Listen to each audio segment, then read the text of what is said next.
السلام عليكم. Welcome back to another episode of Quran in English. My name is Ahmed and I'm happy to take you through the next section of Surah Al-Rum, the next and final section of Surah Al-Rum, because it's only 60 chapters, 60 verses.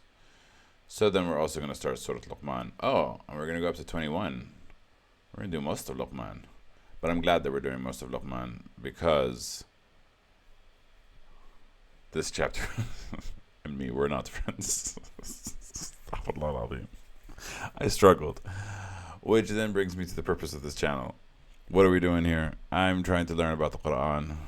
I'm trying to practice my ability to read and see what I can understand from it and try and learn. So I will make mistakes and I will frustrate people. And I'm sorry. I don't mean to frustrate anyone, but I'm trying. Yeah. Okay. I think that's enough of an intro. All right, let's get into it. أعوذ بالله من الشيطان الرجيم. بسم الله الرحمن الرحيم. الله الذي خلقكم من ضعف ثم جعل من بعد ضعف قوة ثم جعل من بعد قوة ضعفا وشيبة يخلق ما يشاء وهو العليم القدير. This reminds me of an old verse. ثم أردكم إلى أرذل العمر. Well, first let's explain what this verse is, then we'll talk about that connection. God is the one who created you from weakness, then he made you after that weakness he made you strong. So he created you as a baby, you were weak, then after that weakness he made you strong. In our adult lives we peaked, then after that strength he made you weak and gray. And here it's funny because they say into weakness and old age. It literally says gray. So in the footnote they say literally gray hair. So you can see that the translations sometimes are not literal. Sometimes the translations are what it means rather than what it says. But anyway, he creates what he wills, and he is the all-knowing and all-powerful. إلى أدنى, to the lowest of age Quran verse. Is it Isra? An-Nahl?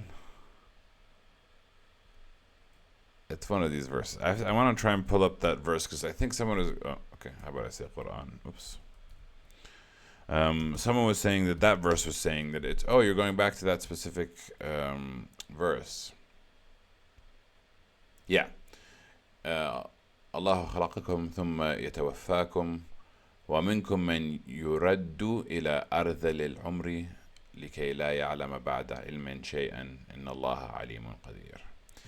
So here I've had people argue that this is what this verse is saying. This verse is saying you start out as a baby, get strong, and then you get old and gray and weak.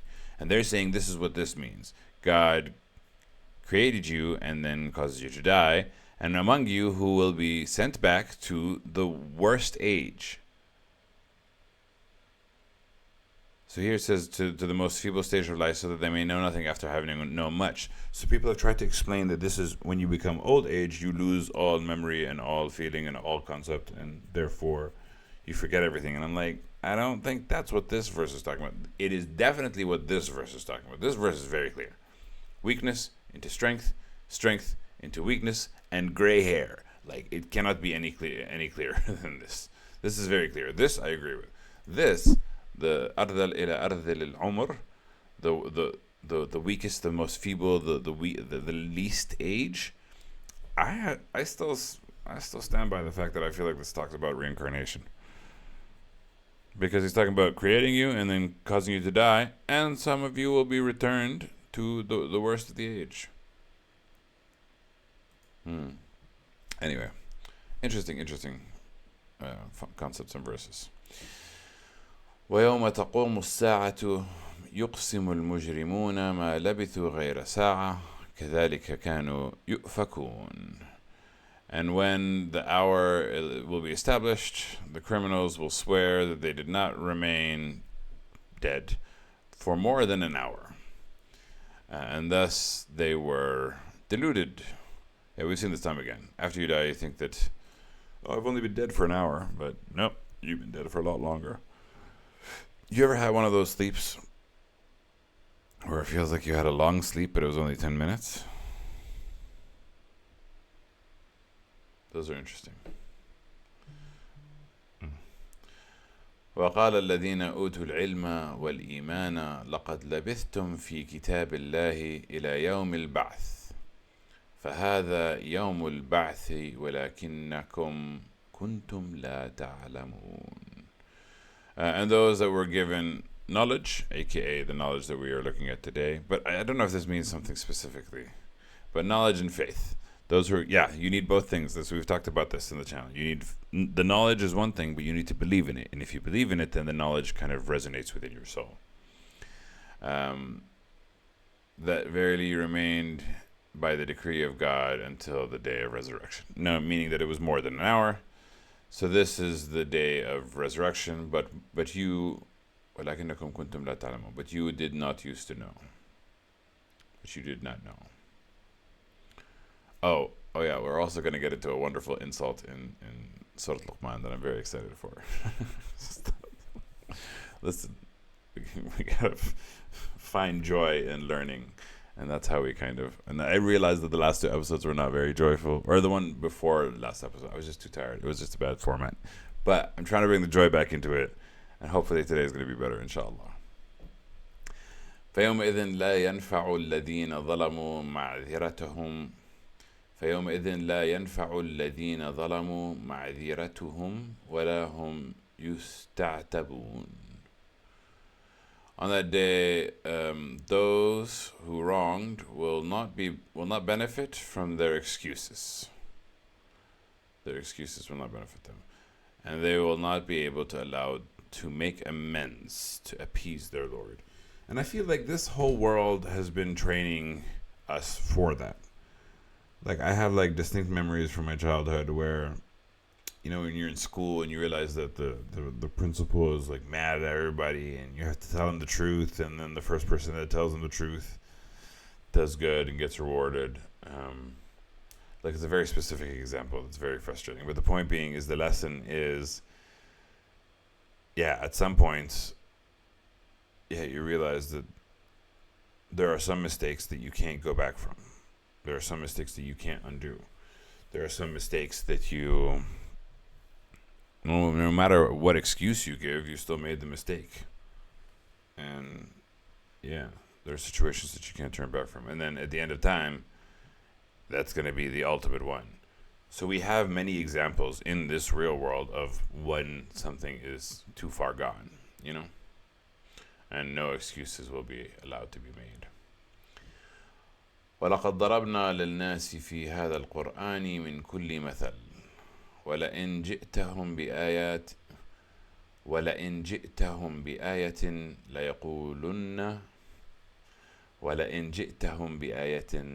ليقولن الذين كفروا إن أنتم إلا مبطلون.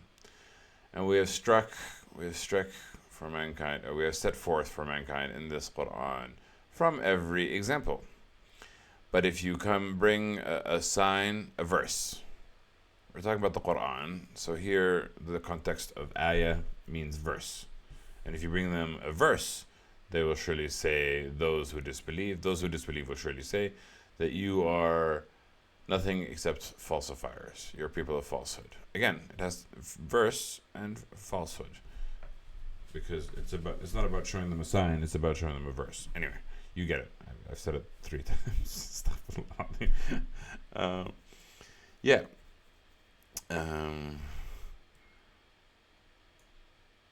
was going to say if I share an anecdote or not. Yeah. I was with Safa yesterday. She should come back to the channel at some point.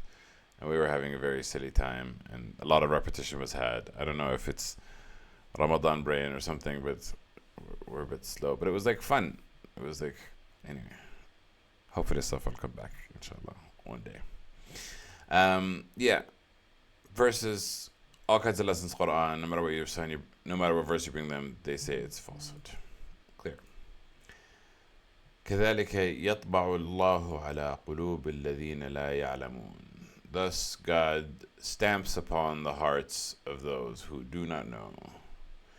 Which, like, okay, so, yeah, I know, listen, I have to also have critiques. I have to voice the critiques out loud, because pretending that I don't have the devil's advocate voice in my head is to not,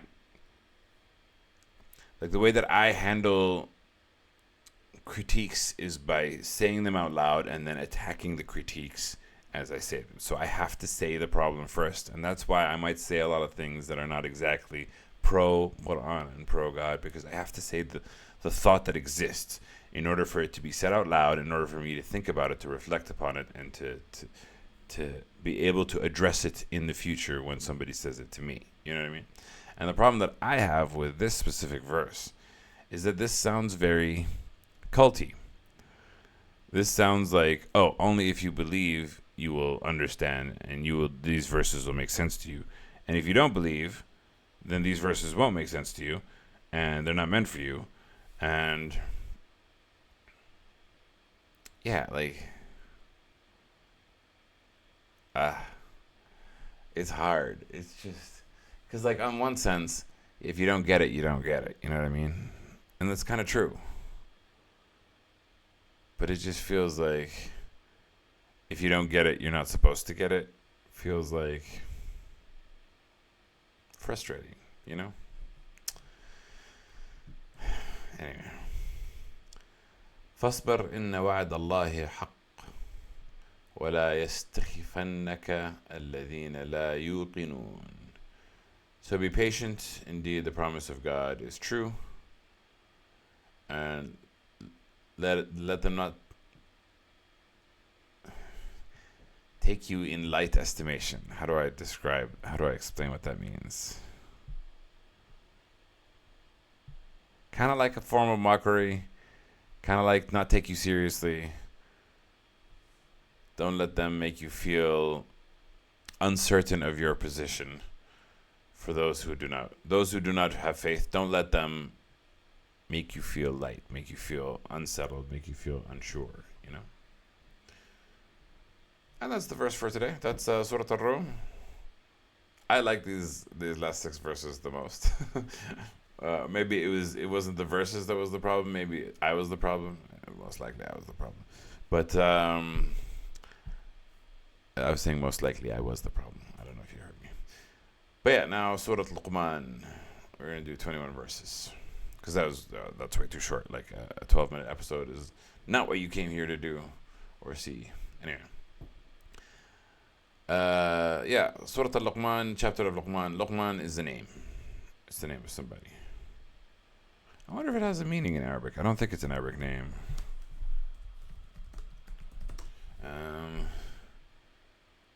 Wise, intelligent, or the sage. Luqman al-Hakim, from the Quran, a figure revered in his profound wisdom. Yeah, but then Hakim is wise. Luqman isn't wise. Luqman is his name, isn't it?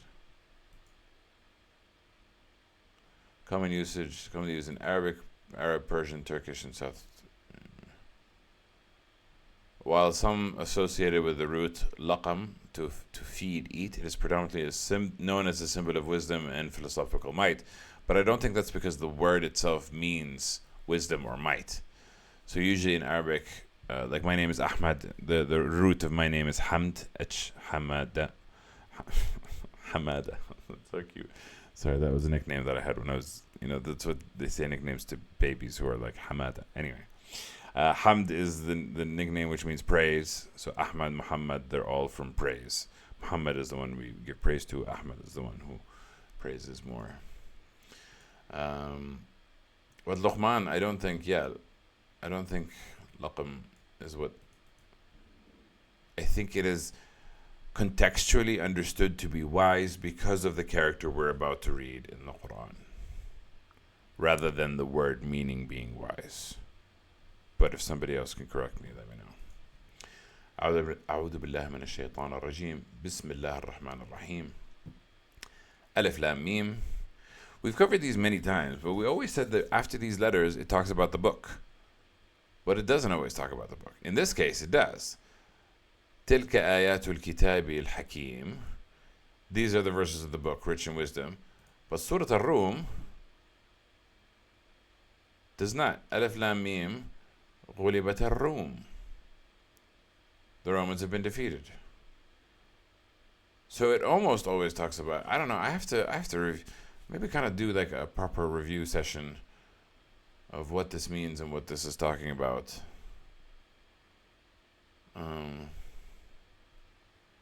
Stranger. So now it goes back to the format that we have seen before, where it talks about the book. These are the verses of the book, rich in wisdom. هُدًى وَرَحْمَةً لِلْمُحْسِنِينَ, a guidance and a mercy for the ones who do good. الَّذِينَ يُقِيمُونَ الصَّلَاةَ وَيُؤْتُونَ الزَّكَاةَ وَهُمْ بِالْآخِرَةِ هُمْ يُوقِنُونَ, and those who establish prayer and give zakah, and they are in the hereafter firmly believing. They believe in the hereafter. I'm not explaining these verses so much because we've heard them quite a lot of times in the Quran. أولئك على هدى من ربهم وأولئك هم المفلحون. Those are the ones on guidance from their Lord, and those are the ones who are successful. I also thought about the repetition. I think the repetition is done in such because not everybody's going to do what I'm doing. Not everybody's going to pick up the Quran and read it all. Most people are going to pick up a chapter, pick up something, and then it has within it all the lessons. So there is a need for repetition. It's also just because of the nature of the book. Anyway, just ideas and concepts that are running through my head. Like I said, I have to voice the idea of why is there so much repetition, and then come up with the reasons. I think there's a lot of repetition so that people can pick up the different chapters. And this constant battle has to happen in my head, and that's how I learn. So I apologize if it's frustrating. ومن الناس من يشتري لهو الحديث ليضل عن سبيل الله بغير علم ويتخذها هزوا أولئك لهم عذاب مهين. And of mankind, he who purchases idle talk, like play speech, idle talk, playful talks, but so he can mislead from the path of God without any actual knowledge, and he takes in mockery, those for them is a punishment that is humiliating. There are some who employ some theatrics. Some pagan Arabs used to utilize singing, dancing, chanting, etc. to distract people's attention from listening to the recitation of the Quran. Which then brings up the discussion of like music. Is it haram? Is it halal? Which I vehemently like. Saying music is haram is kind of like saying words are haram. It's missing the point. Some music can be holy and good and happy and bring you closer to God and making you feel better, and some music can make you feel worse. I don't know. Anyway, I don't think that's what this is talking about. This is very specifically so that they may mislead people from the path of God. If it is their intention to mislead from the path of God, then sure, it can be negative and it can be terrible. وإذا تتلى عليه آياتنا ولا مستكبرا كأن لم يسمعها وإذا تتلى عليه آياتنا ولا مستكبرا كأن لم يسمعها كأن في أذنيه وقرا فبشره بعذاب أليم. And then when it's recited to him our verses, see, there's our word again, ayat, and here they said they're verses, one of our revelations. Anyway. When it's recited to him our verses, he turns away arrogantly, as if he didn't hear them, as if he has in his ears deafness. Yeah. So give him good tidings of a punishment that is painful. Give them the good news of a painful punishment, which is like, the irony is just like, oh, good news, you suffer, congratulations. It's very interesting. إن الذين آمنوا وعملوا الصالحات لهم جنات النعيم. Indeed, those who believed and do good deeds, for them is gardens of delight, gardens of bliss. خالدين فيها وعد الله حقا وهو العزيز الحكيم. They will abide in it forever. It's a promise of God that is true, and He is the Almighty and the All-Wise. خلق السماوات بغير عمد ترونها وألقى في الأرض رواسي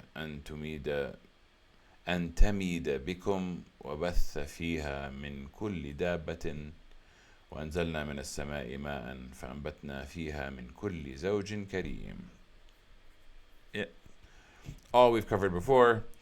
He created the heavens without any pillars that you see. So is it the question, does it have pillars but we don't see them? Or are there no pillars to be seen because there are no pillars? I think it has pillars but we don't see them. But I don't know. And he cast in the earth mountains so that it doesn't shake with you. And he dispersed in it from every creature that roams the earth. And we sent down from the sky water, so we caused to grow from it from every kind that is noble. And I feel like every pair, because I think all vegetation comes in pairs, male and female, but I'm not sure. Ik ben niet zeker, which means I'm not sure in Dutch. هذا خلق الله فأروني ماذا خلق الذين من دونه بل الظالمون في ضلال مبين. This is what God created, so show me what created those besides him. So you say that there are other gods and deities. What did they create? Nay, the wrongdoers are in an error that is clear. I would like the counter arguments. I'm sure somebody says that some God created something or the other, right? I don't know. But this argument makes sense to us who believe in God but don't believe in the other gods. But I want to be able to debate. I don't know why. ولقد آتينا لقمان الحكمة أن اشكر لله ومن يشكر فإنما يشكر لنفسه ومن كفر فإن الله غني حميد. And verily, we have given Luqman the wisdom that he should be grateful to God. He should give thanks to God. And whoever gives thanks, then he is only giving thanks for himself. Whoever is giving thanks is doing something for himself, not for God. And whoever is ungrateful, ungrateful is the correct meaning of the word. Kafar means many things, but ungrateful in this context makes sense. Then indeed God is free of need and praiseworthy, which means that God doesn't need you to thank him. You're not thanking God for God's sake, you're thanking God for your sake. Luqman is believed to have been a righteous, wise man who lived around the time of the Prophet David. Okay, Dawood. Because Dawood was given the scripture. Interesting. وإذ قال لقمان لابنه وهو يعظه يا بني لا تشرك بالله إن الشرك لظلم عظيم. And when he said Luqman to his son while he is instructing him, my son, do not associate partners with God. Indeed, associating partners is surely an injustice that is great. I'm trying to think of why, it must be the point of life, right? Finding our way back to God.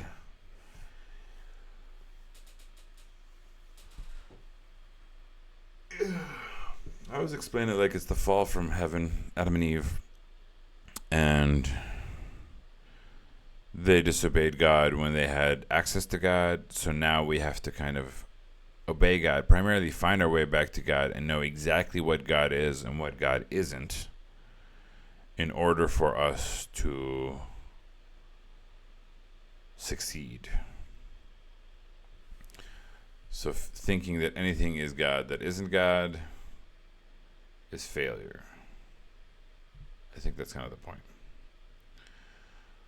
ووصينا الإنسان بوالديه حملته أمه وهنا على وهن وفصاله في عامين أن اشكر لي ولي أن اشكر لي ولوالديك إلي المصير. Those last two words confused me. But anyway, and we prescribed upon man. We told man, for your parents that we prescribed to man their parents. We've commanded people. Here they've added the word to honor their parents, to take care of their parents. There's a lot of irreverence to parents in the Quran. And then it describes his mother carried him in weakness upon weakness. The mothers really go through a lot to take care of the kids. Like it's mothers are amazing. God bless them. And weaning him in the first 2 years, like completely feeding him from her body. It's kind of amazing. That you should be grateful to me, grateful to God, and to your parents. And then it says, إِلَيَّ الْمَصِيرُ. Towards me is the destination. So here they've done, so be grateful to me and to your parents. To me is the final return. They've just done these words, إِلَيَّ الْمَصِيرُ. I feel like we're misunderstanding something here. في عامين أن أشكر لي ولوالديك إلي المصير. And to your parents will return to me. Be thankful to me.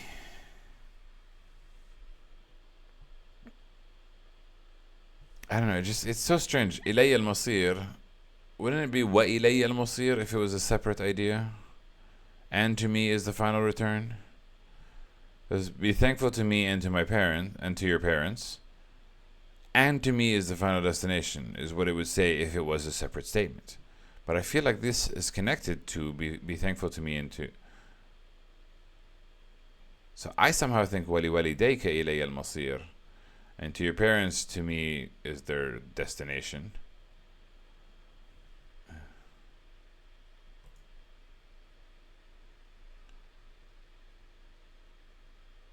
Or, if the quote doesn't end here. No, it does, because now we're talking about وَصَيْنَا الْإِنسَانَ. No, yeah, because it's talking about what Luqman said, and then it talks about what it's talking to humans. I don't know. But something doesn't feel right with إِلَيَّ. It just feels out of place. إِلَيَّ الْمَصِيرُ. Something doesn't make sense with how I am understanding the translation. وَإِنْ جَاهَدَاكَ على وإن جاهداك على أن تشرك بما ليس لك به علم فلا تطعهما وصاحبهما في الدنيا معروفا واتبع سبيل من أناب إلي ثم إلي مرجعكم فأنبئكم بما كنتم تعملون. And if they strive against you, or if they put effort for you to associate partners with me, with me for what you do not really have of any knowledge, then do not obey them both. It's interesting how they say that you have no knowledge of. Associate with me with what you have no knowledge of, other gods. Other gods, money, power, it's not just other gods. Then do not obey them. So they're saying, respect your parents, take care of them, and be kind to them. But if they tell you to worship something other than God, don't do it. Don't do it. And accompany them in this world and with kindness, and follow the path for those, and follow the path of those who turn to me. Again, there are two directions, towards God and away from God. And then towards me is your return. So I will inform you about what you used to do. Yeah. Be good to your parents and be kind to them and be friendly to them, but don't follow them if they tell you don't pray to God. يا بني إنها إن تكو مثقال حبة من خردل فتكن في صخرة أو في السماوات أو في الأرض يأتي بها الله إن الله لطيف خبير. See, this is why it continues with Luqman speaking.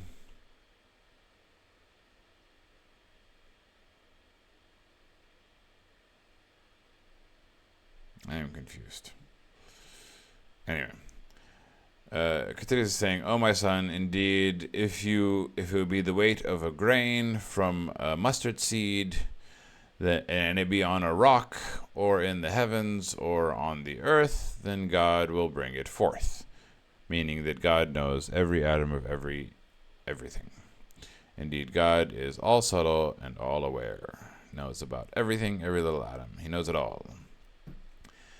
يا بني أقم الصلاة وأمر بالمعروف وإنه عن يا بني أقم الصلاة وأمر بالمعروف وانهى عن المنكر واصبر على ما أصابك إن ذلك من عزم الأمور. O my son, establish prayer and be kind, do favors, encourage what is good, and forbid what is wrong, and be patient about what befalls you. Indeed, that is min azm al-umur. That is a resolve to aspire to. That is the way things should be done. That's the just way of doing things. I don't know, my brain's trying to translate it. ولا تصعر خدك للناس ولا تمشي في الأرض مرحا إن الله لا يحب كل مختال فخور. We're getting to the insult. I'm so excited. And do not turn your cheek from men. Like, don't like and do not walk in the earth exultantly, proudfully. Indeed, God does not like every self-conceited boaster. Oh, I'm so special. I am very special. Here's the wonderful insult that I have learned from the Quran that I'm very excited. واقصد في مشيك واغضض من صوتك إن أنكر الأصوات لصوت الحمير. And be moderate in your pace and lower from your voice. Indeed, the harshest of sounds is the sound of the donkeys. Which, I don't know if you're familiar with Arabic culture, but in Arabic culture, when you call somebody an animal, and specifically when you call them like a donkey or an ass, like a donkey is an ass, it's a super insult. So having the Quran saying, oh, the worst of sounds is the sound of donkeys, and it's not talking about donkeys, because it's talking about be moderate in your pace and lower your voice so that you don't sound like a donkey, so that you don't sound like an ass. Like, when the Quran says you sound like an ass, like if you were to tell someone, if someone was being noisy and you say this phrase, إن أنكر الأصوات لصوت الحمير, oh, the harshest of sounds is the sound of the donkeys. That would be, very spicy, very spicy. And I will use it. You know I will. In the right context, when you have multiple believers and someone's being an ass, I absolutely will use this to remind them, hey. I love it. Astaghfirullah al-Azim, but I love it. But like, anyway. Find the joy where you can. ألم تروا أن الله سخر لكم ما في السماوات وما في الأرض وأسبغ عليكم نعمه ظاهرة وباطنة ومن الناس من يجادل في الله بغير علم ولا هدى ولا كتاب منير. I feel like I might be making mistakes here and there.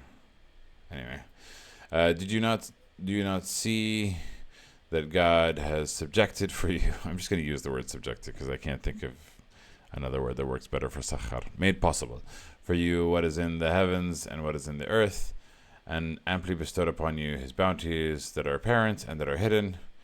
But many people who argue about God without any knowledge, or without any guidance, without any scripture or book that is enlightening scripture. And the last verse for today. وإذا قيل لهم اتبعوا ما أنزل الله قالوا بل نتبع ما وجدنا عليه آباءنا أولو كان الشيطان يدعوهم إلى عذاب السعير.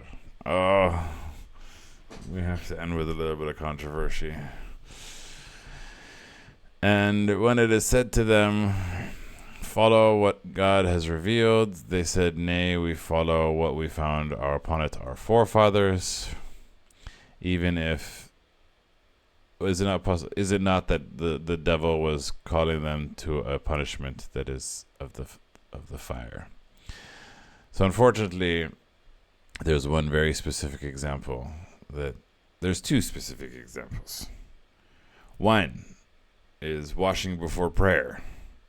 There's a verse in the Quran that says, إِذَا أَقَمْتُمُ الصَّلَاةَ فَاغْسِلُوا وُجُوهَكُمْ. If you're gonna pray, then wash your faces. And somehow, over the years, people have gotten this concept in their heads that there is something called what breaks your wudu is if you go to the toilet or if you do that, and therefore if you didn't go to the toilet or do that, then you can pray again without washing. Whereas the Quran says, إِذَا أَقِمْتُمُ الصَّلَاةَ أَغْسِلُوا وُجُوهَكُمْ. If you establish prayer, wash your face. So that's one thing that my community forefathers have taught us, that you don't have to wash every time before prayer, even though the Quran says that. And the other point being, when we start fasting and when we break our fast, both of those times are incorrect according to what the Quran has prescribed. The Quran has prescribed that you stop eating when you could tell the difference between a white string and a black string. And we stop eating in pitch black, which is not that moment. And then it says fast until nighttime, and we fast until sunset. Sunset is not nighttime. There's still an hour until it becomes night. Layl, night, is very clear. It has to be dark. So we start fasting an hour early and break our fast an hour early.